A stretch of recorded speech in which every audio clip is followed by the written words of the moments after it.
नमस्कार बालमित्रांनो, आज आपण विभाज्यतेच्या कसोट्यांमधील दोनची विभाज्यतेची कसोटी पाहणार आहोत। विभाज्यतेची कसोटी म्हणजे काय, तर दिलेली संख्या ही 2 ने विभाज्य आहे की नाही, त्या संख्येला 2 ने निशेष भाग जातो की नाही हे आपल्याला चुटकीसरशी निरीक्षणातून समजलं पाहिजे। मग बघा कसं ओळखणार आपण, तर ज्या संख्येच्या एकक स्थानी 0, 2, 4, 6, 8 हे अंक येतात त्या संख्येला 2 ने निशेष भाग जातो।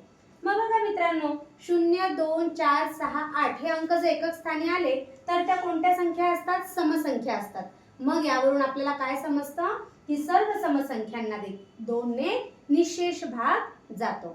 उदाहरणादाखल आपण इथे दोन उदाहरण घेतलेले आहे बघा। 368 भागिले 2, 368 या संख्येत एकक स्थानी 8 अंक आहे, म्हणजे 368 ही समसंख्या आहे, म्हणजे 368 या संख्येला 2 ने निशेष भाग जातो।